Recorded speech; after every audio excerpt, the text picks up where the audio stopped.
yeah, you in sin or something like that, And I think that at the foundation of all of this, with any outlet that we allow our children to engage in, the relationships that we have is key.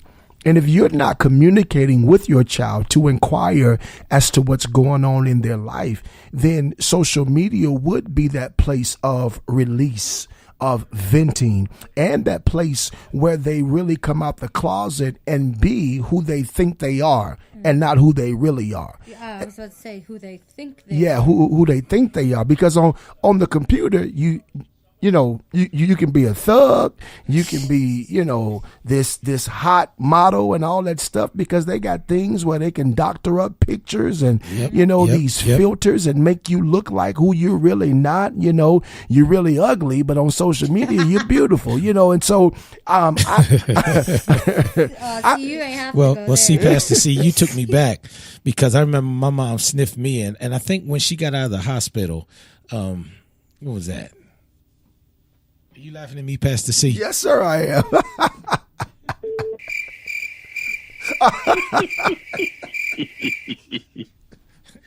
But you definitely took it old school. I mean, that's paying attention. Yeah. That's paying attention. And some other things that occur, that they say are warning signs anyway, in terms of the young people, is that, they needing to be aggressive and not learning the appropriate social skills, just a lot of different things that, that children normally do that they don't do because they are caught up in the whole social media nonsense. Yeah, and it's a great outlet, and I just don't want to find out what's going on with my child through the internet. Right. And when we stop parenting and we just allow our children, to do what they want to do. I mean, the majority of my children are grown, but I still inquire, hey, what's going on with you? I believe in sniffing too. I remember when my son lived with me, guys, this may be breaking the rules. I would go through his stuff in his room. I would walk in his room when he's gone, like, and I'm flipping over mattresses, looking in pillowcases, and checking shoes and jean pockets. Because I just can't afford to lose him to something that he doesn't have the power to handle. Okay. Exactly. And so, how do we know the signs? I believe one of the signs are they are very open, and they can communicate online, but they can't tell you what's going on. Exactly. When you begin to see things like them stand in their room and they're always on that computer and there is no social time with parenting, I think that it's very important that we begin to pry and find out if there's something going on in their life. If you look at these guys who do the serial shootings, Chief, a lot of those guys told their narrative on social media. A lot of them, it was a process, Right. They bought the guns, they took the picture, they're shooting things and stuff like that. I believe those were warning signs that a lot of people did not pick up on. And Chief, here's my question. At what point do law enforcement begin to look at these things and see if there's trouble in a child's life, or do they even have that liberty to do so? Well, most law enforcement agencies have the ability to monitor certain social network traffic. But again, just like anything else, there has to be some type of reason for them to do that.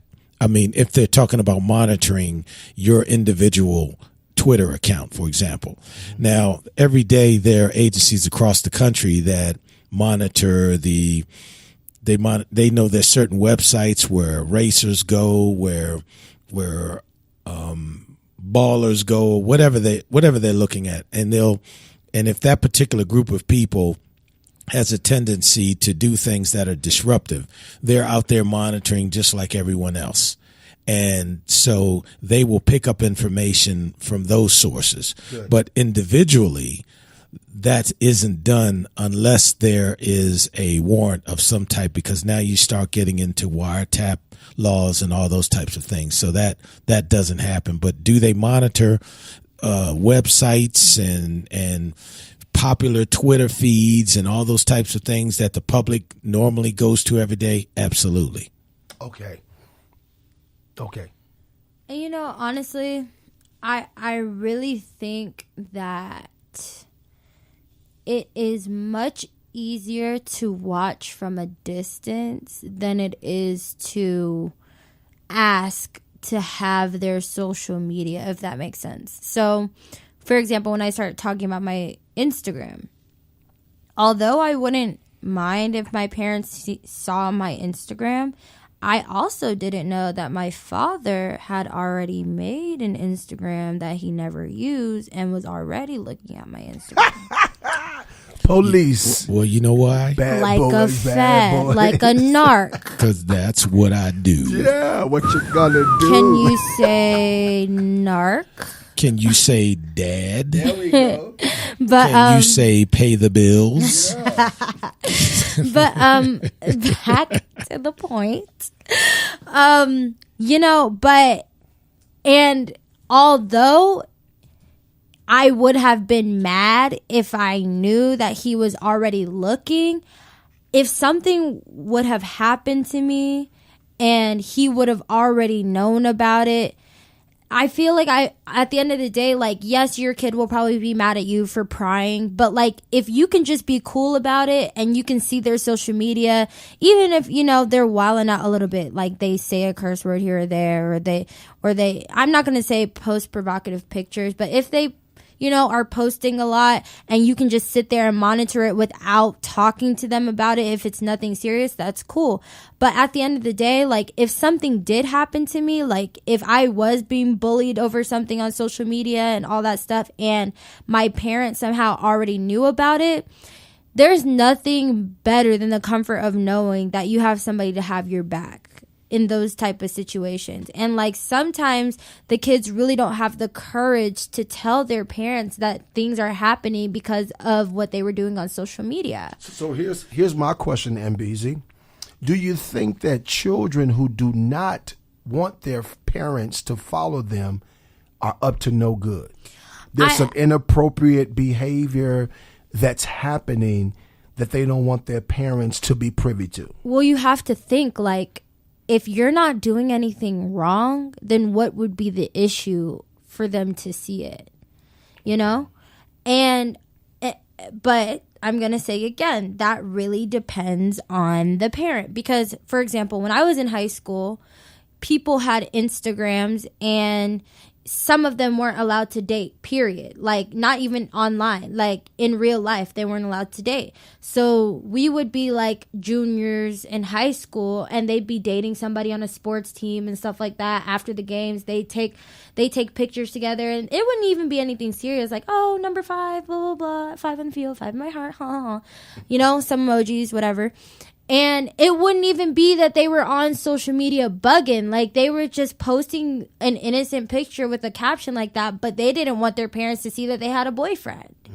So it really just depends. Like, it's really up in the air.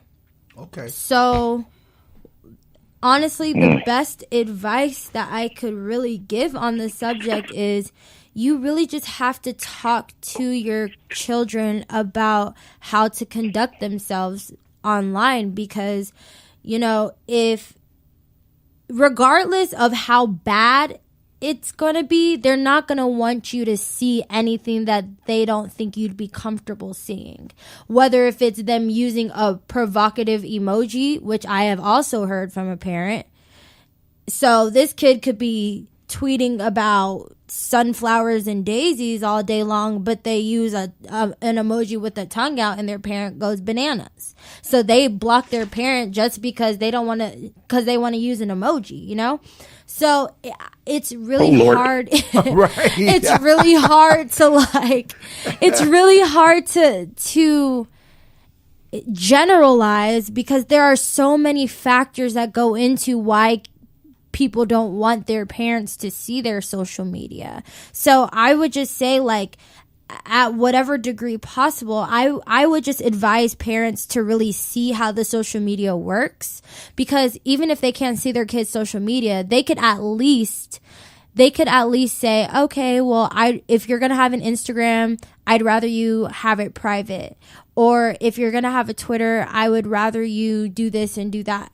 Because at least with that, you know, even if you don't see what's going on their social media, you know that they have to approve everybody. Like, I don't know. I'm going to bring in a caller real quick. Caller, you are on with Ambezy, the Chief, Pastor C, and Thinbad. Thinbad. With a popping caller. Go ahead, caller. They're very low. Huh? They're very low. The caller is low. Hold on, caller. We're going to get you straight. Let's see if we can get you straight. Okay. All right, caller. It looks like we have lost our caller. Let's see if we... Caller, you there? Yes, I am. Okay, we got you, caller. There we go.